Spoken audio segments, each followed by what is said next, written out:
Welcome to Schweitzer Drive, a podcast where we explore what goes on between the generation of electricity and the light switch. Join Dave Whitehead as he interviews the entrepreneurs, innovators, and experts who are inventing the future of electric power.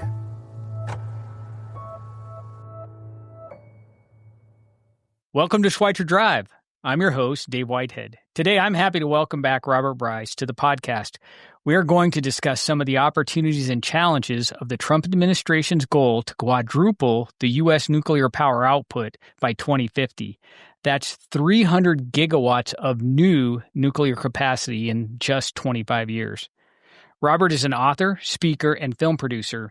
He's been writing about energy, power, politics, and innovation for more than 3 decades. He's authored 6 books, given more than 500 invited or keynote lectures, and most recently, Robert is publishing his articles on his Substack, robertbryce.substack.com. And I'm a paying subscriber to Robert's post on Substack, so I highly recommend it.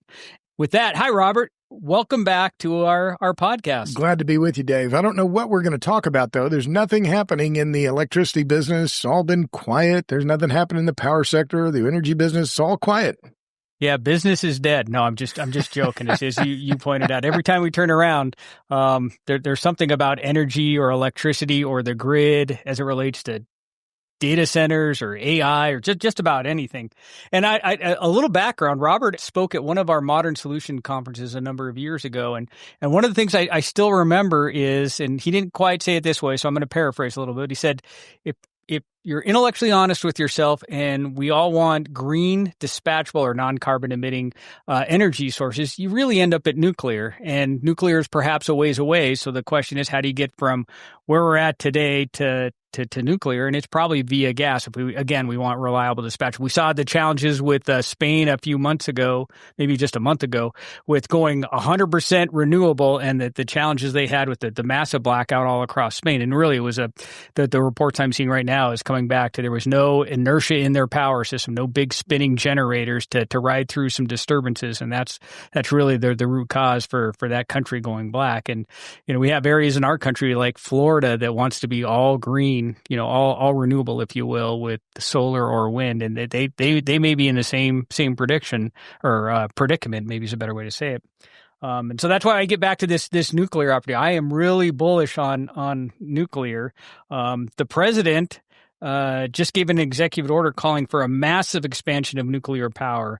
And Robert, you wrote on Substack that there are 5 reasons why the U.S. won't quadruple its nuclear capability, its nuclear capacity by 2050. Would you take us through your thought process or your analysis of why that the president's goal is, I think many of us could get behind it. It's probably not achievable in the time frame that he's talking about.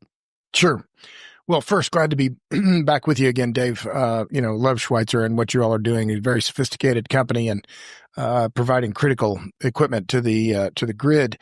And further, I'm adamantly pro-nuclear. I've been saying the same thing for, more than 15 years. If we're serious about decarbonization, and even if we're not, the way forward is natural gas and nuclear end to end. And the world is trending. We're using a lot more natural gas-fired generation.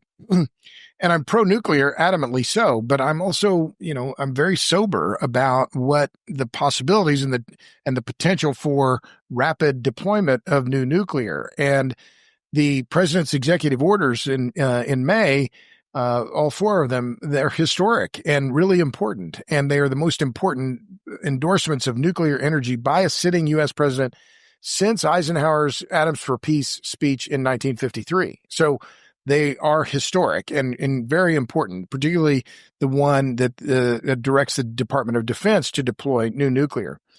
But it's easy to make a target and easy to say, well, my ambition is, my goal is X or Y or Z. Well, I'm Dave. I want to be the shortstop for the New York Yankees. Okay, let me just be clear. That's what I want to be. So we all have aspirations, is what you're saying. Yeah, I also want to be 7 feet tall and play for the Oklahoma City Thunder. Neither of those is going to happen, and because I'm old, I'm fat, I'm slow, and not 7 feet tall. But we're not going to quadruple nuclear in the U.S. Not by 2050. The goal is just simply unrealistic. And so that was why I wrote the piece, adamantly pro-nuclear that I am. There's no historical precedent for the U.S. or any other country in the world to build 300 gigawatts of new nuclear capacity and do so in just 2 decades, 25 years. I wrote about this between 78 and 97, the U.S. reactor fleet doubled in size, but we only averaged growth about 2.6 gigawatts per year, 2,600 megawatts. The French, in the modern era, expanded their capacity faster than any other country in the world. They added about 3 gigawatts per year. So, if we could match what the French did, then we'd add, what's 3 times 25, so 120, 130, gigawatts by 2050. That's a long way from 300. So, and remember the key here and what France was able to do. One, they had staunch government backing, right? And they had all the political parties were behind this plan, but they deployed one type of reactor, a light water reactor that was designed by Framatome, and then they made dozens of them.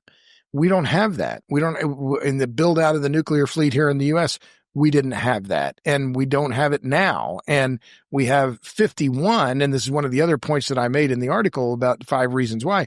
We have too many companies competing for too few slots. It's 51 different companies that are trying to market and commercialize small modular reactors. It's about 47 too many. What about, I bet our friends at Westinghouse might disagree with you just a little bit, going back to their AP1000, right? We just finished off a couple of units down in Georgia.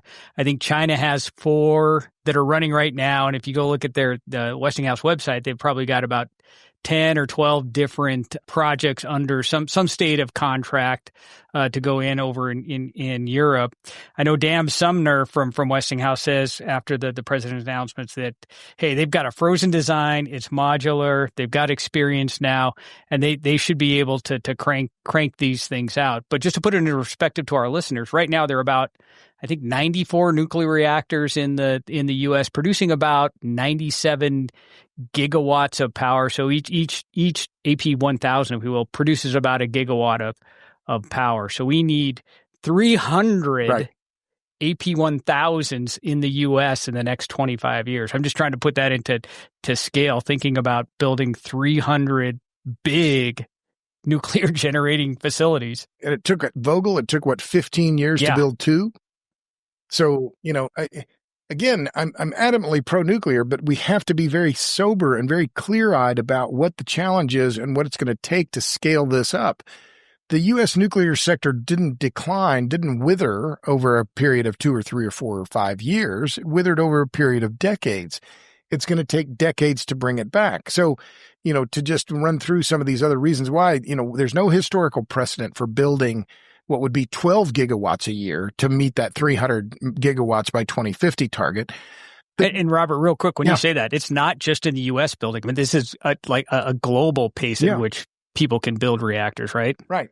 And so that means there's now a challenge on the global supply chain for the personnel, the design technical people, the engineers, the engineering, procurement, and construction firms, the EPC firms, that are qualified to do this. This is a fairly small group of companies, Bechtel, Kiewit, a handful of others that have the technology, the capability to do it.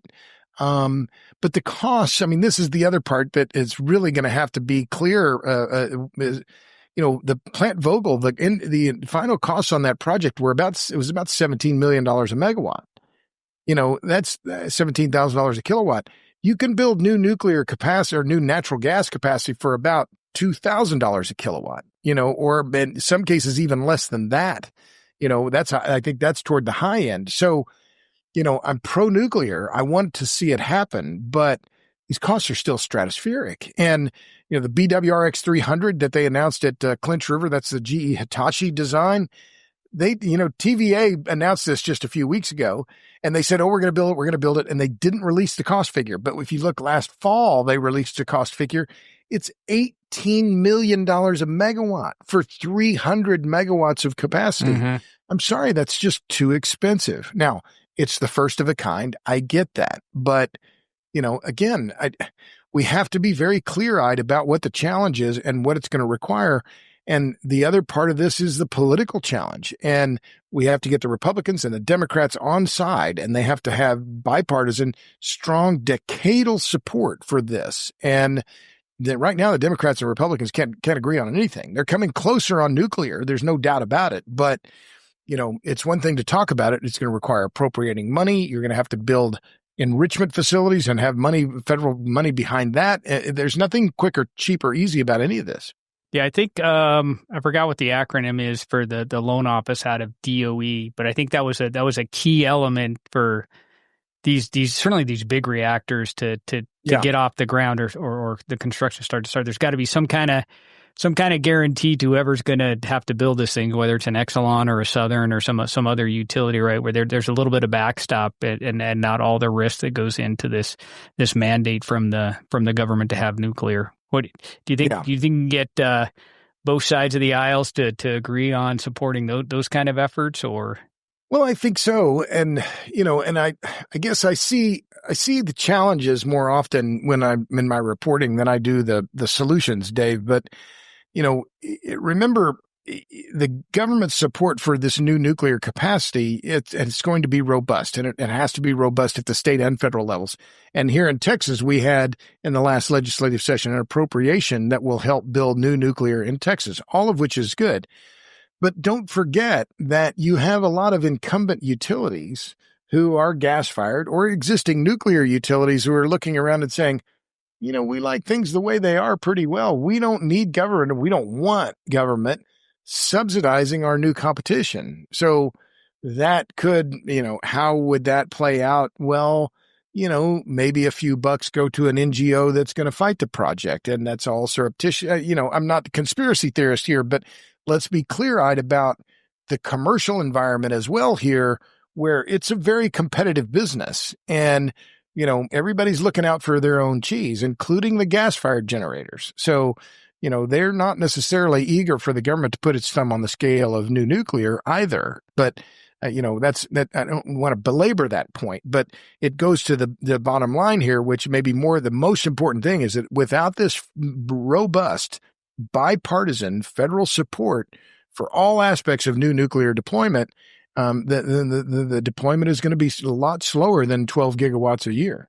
What is your analysis or estimate on how much nuclear we could bring on? Would you use like historical data, or could we be faster than that? Or what's your best guess? Well, I think a reasonable target is just say, well, let's plan on let's hope that we can match the French and deploy 3 gigawatts a year. And let's plan on trying to do that starting, say, in a reasonable time frame, 2030, or 2035. And let's try and build 3 gigawatts. Let's plan to build 3 gigawatts a year for 15 years in a row through to 2050. I think, if one of these SMR companies does break out and they can prove the ability to manufacture these reactor systems and all the other kit and get it all aligned, then, I think that's hell. Look, if the French can do it, we can do it, by God. That's the bottom line. I mean, they're no smarter than we are. Their croissants might be better than ours, but they're not necessarily better at any of this manufacturing stuff. What about the idea of the large AP1000 versus SMR? What do you think would be a better bet on something getting out there sooner rather than later? Yeah. This is a really good question, Dave, and it's one that is really playing out in the nuclear sector and the nuclear energy advocacy space as well. Should we be putting our, emphasis on smaller reactors, or should, if we're going to build them, go big or go home? Let's build the big reactors. And this is something I know, that is an issue within Tennessee Valley Authority, right, where they're looking at building a BWRX 300, but there are a lot of entities that are affiliated or close to TVA that are saying, look, if we're going to build a reactor, 300 megawatts isn't enough. We need to go big or go home. Let's build the AP1000. Because it's already permitted. It's gigawatt scale. It's been built at Vogel twice now. And they're building 3 AP1000s in Poland. Remember, Secretary Chris Wright, the Secretary of Energy, was in Poland just a few weeks ago to announce that deal. So Why not go with one instead of an SMR that's not approved by the NRC? That, remember, none of them have final regulatory approval. Let's go with a big reactor that's already has all the necessary permits. We built it once, and let's build that one. And I can see arguing both sides of that question, Dave. I at the moment, now that we're talking about it, I'm kind of leaning toward, well, let's, build gigawatt scale and put them in places where there's transmission, and let's go that way. And then let the SMRs come along when they're ready, and they will have an opportunity. But, one other just final point on that is I'm, just thinking this through. This was years ago. I happened to have dinner with a guy who was then the head of Georgia Power. His name was Paul Bowen. He's out of that job now. But I asked him about SMRs, and he just kind of shook his head. He said, "Hey, forget it." I said, "What are you talking about?" He said, "Forget it." And I said, "Well, what's the big issue?" And he said, "Security." He said, "If you have a 100 megawatt reactor or 1,000 megawatt reactor, you still have to have security there. And that means having people there. And I've been on nuclear plants. That means dudes with guns. And now, are you going to have dudes with guns on every nuclear reactor? Well, maybe not. We'll see. Maybe some of these SMRs don't need active, militarized security. But I thought that was an interesting point, and one that I hadn't thought about. So if you're going to build something that's nuclear, you got all the issues around the regulatory issues, the fuel, the, perimeter security issues. Well, maybe it's better to go, have a big one rather than do a small one. But then if that's the case, then you argue then for big gigawatt scale nuclear, and then, modular gas turbines, right? That would fill in those smaller increments of power need. Yeah, I get interested thinking about the AP1000 and going big. We had Dr. Luca Orani from Westinghouse on the podcast a while ago, and he was in charge of basically their future-looking AP1000 and deployment to those systems. And he said, certainly the Vogtle experience, there was a lot of overruns, and I'm sure it wasn't all just the construction and whatnot. I'm sure there was like legal things and permitting and a whole bunch of other challenges to go along with it. Yeah. His point was, though, is that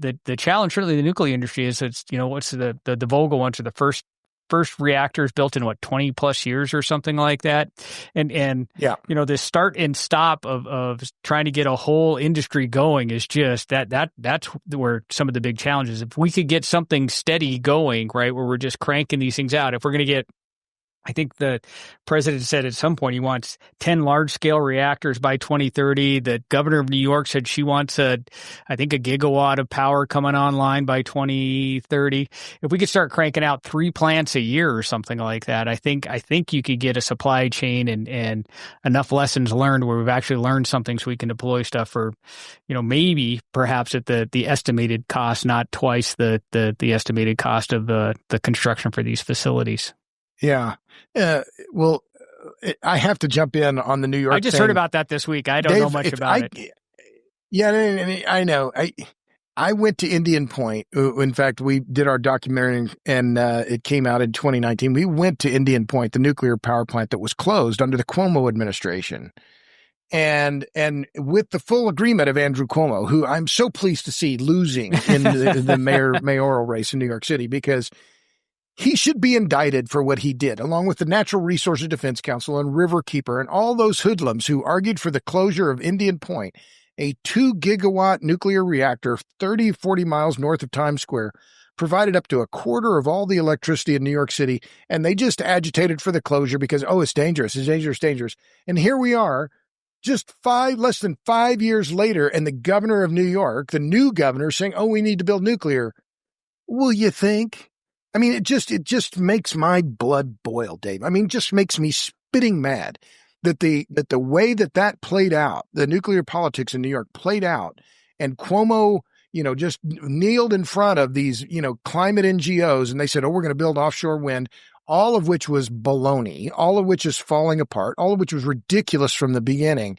And they closed Indian Point. It's just, to me, it's a criminal act what they did. I mean, just absolutely inexcusable. And they should be held to account, because I find their behavior was, and their attitude and their rhetoric was just reprehensible. No, I hear you. You're a little bit passionate about it. And I totally get it. It is or should be just a beautiful resource for the state of New York, certainly New York City, especially since New York buys a lot of their electricity from Hydro-Quebec. We get it up from Canada out of their hydro sources. So when we talk about energy independence, right, that was a great resource. I get a little bit testy too when they talk about the safety of nuclear reactors, right? We've got 100 or so running in the U.S. right now in a very safe manner. The U.S. Navy operates hundreds of nuclear reactors. They're operated by, 20-year-old, I'll call them kids because I'm old these days, right? In a safe and responsible manner. So when we talk about safety, it's like, the nuclear industry is a very, very safe industry, right? That produces base load for all of us. I think 20% is what we're down to now from nuclear. Maybe it's less. Maybe it's 18, something low. It's about that. Yeah. Yeah. It's about right? that. And yeah.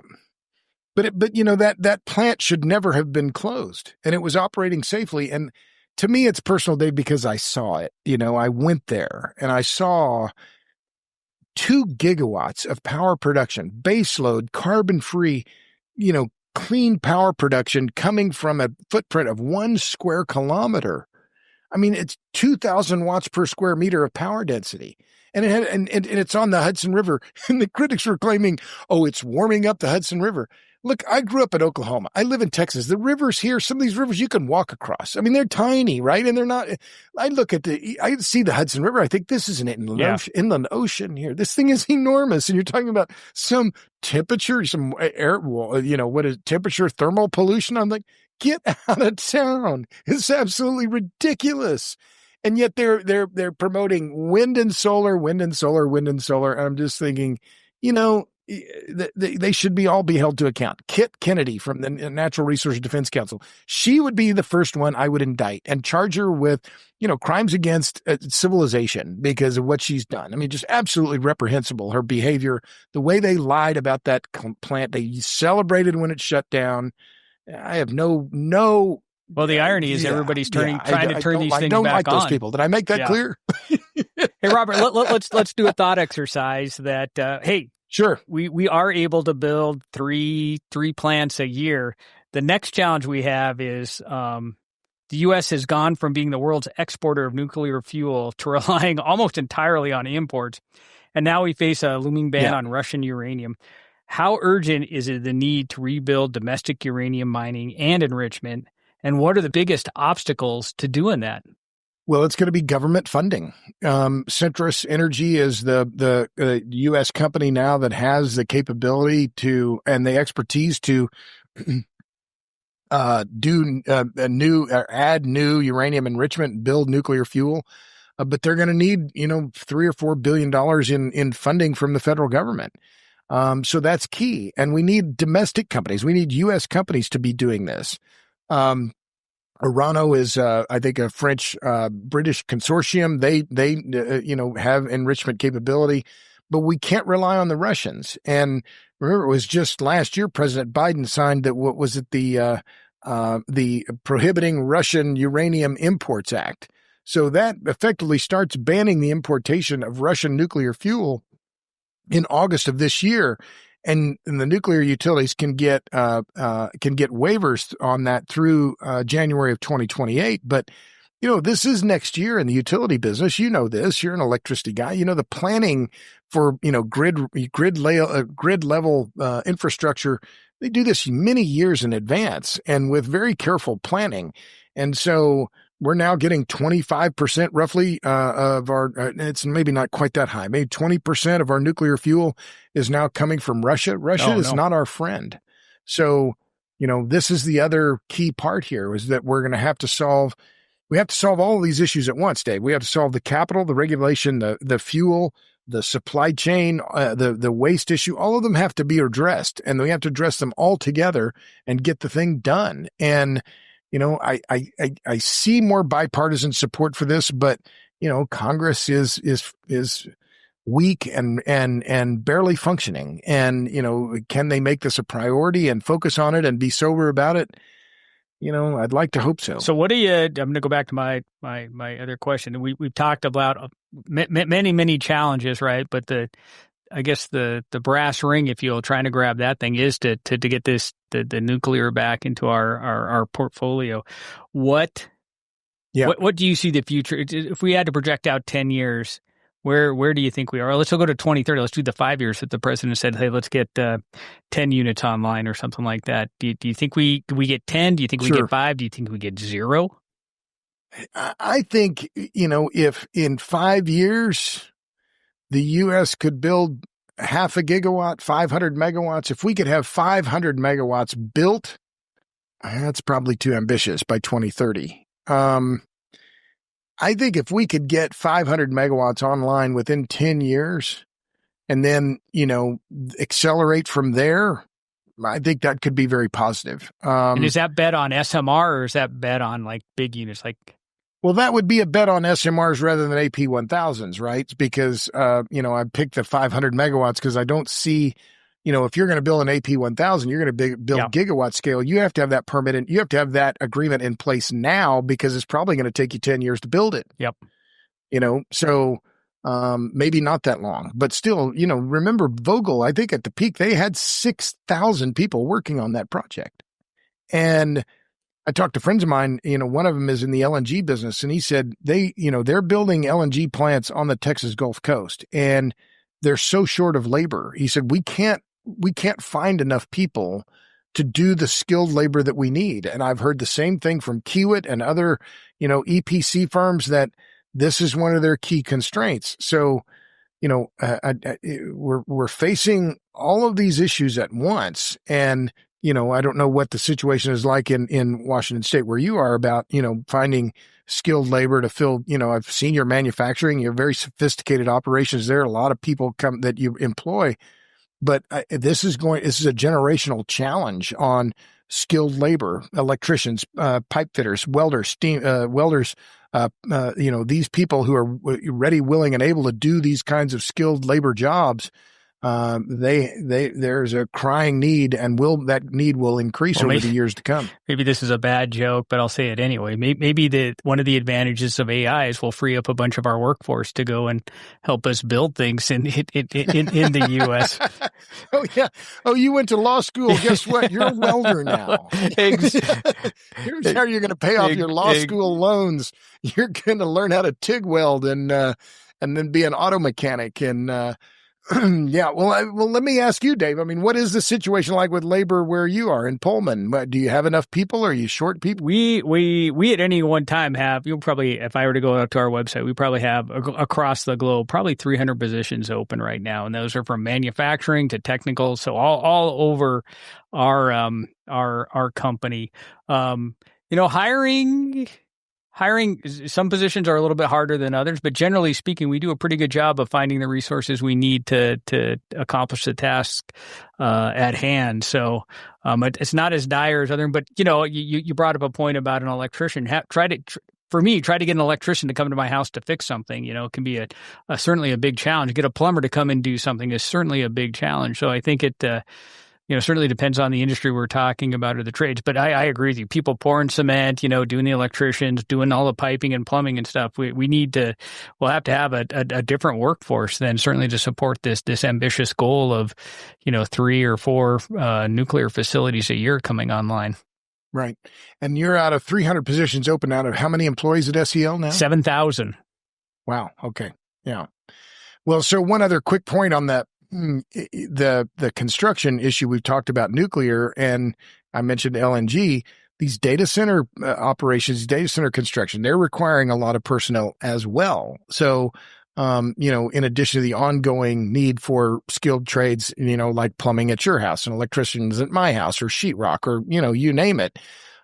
So all of these, again, are challenges, and I see the challenges, oftentimes much easier than I see the opportunities. But I think, that's where you have to start. You have to, where are the pinch points? And so I'm hopeful for nuclear, but I think, the question that to me is the one that's the key right in front of us is which chemistry is going to be the one that prevails? Is it going to be light water? Will it be the BWRX 300, the GE Hitachi design? Will it be Oklo or NuScale or, which company is going to have the commercial design that gets the most traction in the marketplace? And I think it's an even money bet on, which company that will be and which design it will be. And then the other is going to be, well, is it going to be 10 megawatt reactor, or which is going to have the most market traction? And is it going to be 100 megawatts, 400 megawatts? What is the size that is going to be the sweet spot in the business? Yeah, that's interesting. I've heard the 30 megawatts to the 300 megawatts for SMRs, right? And it's yeah. And some will say, well, they're just Legos. You just stick them together and stuff like that. And I kind of conceptually like that idea, but I'm certain I imagine it would never be that simple. There'd be a little bit more complexity to it, but we're going to find out. Well, and the other thing I think is clear, and there's a lot of froth around the idea of nuclear and AI, and I understand why. And big tech now, they're finally changing their tune and they like nuclear all of a sudden. But, and I've written this, AI is going to be fueled by natural gas. There's just no way around it. It's just there's nothing that can compare in terms of scale and speed to market right now compared to natural gas. It's look at the deal that Williams announced a few weeks ago, where it's a $1.6 billion power supply contract, and they're a gas company announcing this, right? Energy Transfer, on their website, you can see on their investor deck, they've had 200 inquiries for data centers in 14 states. This is the biggest natural gas pipeline company in America. So, the scale of what is the ambition for the scale of the amount of power that is going to be needed for these data centers, it just boggles the mind. And there's just no way that nuclear will be deployed in anything like the time frame they're talking about. And wind and solar, it's a joke. They can't meet the needs for AI. It's and big tech understands this. Yep. All right, Robert, this has been fat. We'll have to have you back on sooner than we had before. But before I let you go, is there anything else you're working on or that you're excited about you'd like to kind of tease us with? Oh, gosh. Well, I'm just back from Australia talking about net zero in Australia, which was intriguing. I think I like to think that we're kind of coming to the beginning of the end of the net zero madness, although it's going full scale in Australia. So I wrote about that on my Substack, robertbryce.substack.com. I've also been paying a lot of attention to what's happening in China with the rare earth elements and that supply chain issue, which is a different discussion than what we've had, although some of these rare earths, including lanthanum, are needed in the nuclear sector. But yeah, I'll just end with that. I love what I'm doing. I'm incredibly fortunate to do what I do. I travel a lot. I was in, Australia last week. I was in Branson, Missouri yesterday. It's like I'm going to Boston tomorrow. So, I'm having a lot of fun because there's so much going on in the energy and power sectors. And, I'm very fortunate to be able to, be relatively informed on it and talk about it and, come on podcasts like yours. And, I'm just incredibly lucky to do what I do. Well, Robert, again, thanks very much. And for everybody out there, go out to robertbryce.substack.com. It's not only is Robert's articles really educational and entertaining at the same time, but the comments you get on your articles, right? This is not I'll call it the fringe lunatics. They're very insightful and thoughtful responses to the article. So it's really, you can see a lot of different points of view and learn a little bit about what's happening in the energy sector. So Robert, thanks again very much. Appreciate the time. It's a real pleasure, Dave. Thank you. Thank you for stopping by Schweitzer Drive. Join us again as we learn about, explore, and celebrate electric power. For more information about the show, please visit selinc.com/Schweitzer Drive.